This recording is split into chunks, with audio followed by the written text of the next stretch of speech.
今天我们来讲一下全职业装备词条的推荐。尽管平民不喜词条，但有时候也会在陈装上面遇到选择困难，所以这期我会分成氪老和平民两个板块。装备的词条数值会随着游戏进度而逐渐提升，从风魔侠的3%暴击率到青云阁的8%暴击率，再到古剑城和仙州的10%甚至15%暴击率。所以大家选择词条的时候，眼光要看得远一点。那我们开始吧。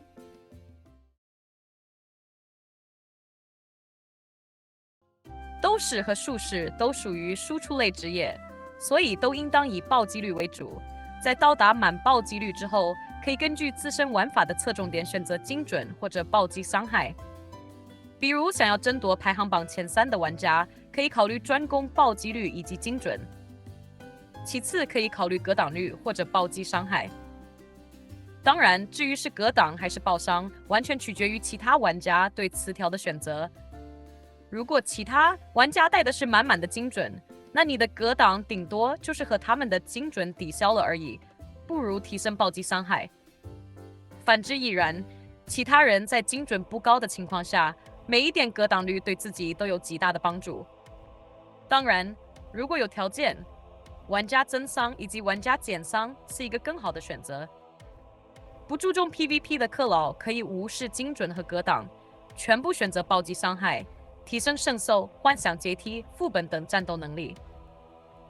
平民斗士和术士应当以国都与副本为主，因为对于大部分平民来说，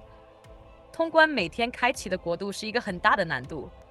尤其是但你战力只有不到3000万，但是突然有一天开了个4000万的国度时，精准以及格挡就显得没那么重要了。平民斗士和术士都还是应当以暴击率为主，其次就是暴击伤害。对 PVP 没什么要求的，也可以选择怪物增伤和减伤。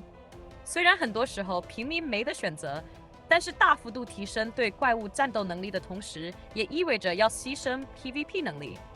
介于大部分怪物都不会有格挡或者暴击抵抗，所以对于普通玩家来说，当你暴击率到达100%以后，就可以考虑全堆暴击伤害了。偶尔的时候会有技能类词条以及属性转化类词条。技能类词条需要玩家根据自己的流派进行选择，比如像破气镜和包炎镜这类词条，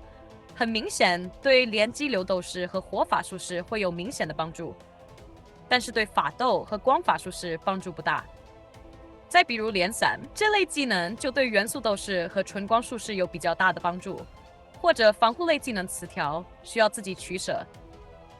其次就是各种属性转化攻击力的词条。由于暴击伤害的提升是曲线的，所以尽管我这个防御转攻击力的词条能为我提供的增伤为10%和暴击伤害相同，但是当你的暴击伤害到达150%左右的时候，转化攻击力的词条就会开始具有比较明显的更高收益了。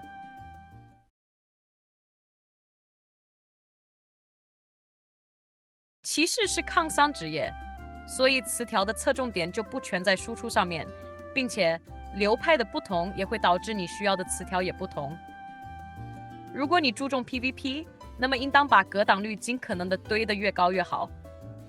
当你堆到其他职业，无论堆多少精准，都依然无法暴击的时候，你就几乎无敌了。通常这类词条不会让你在圣兽和幻想阶梯有很大的提升，但是由于这两个没有排行榜奖励可以忽略，就是要注意一下混沌，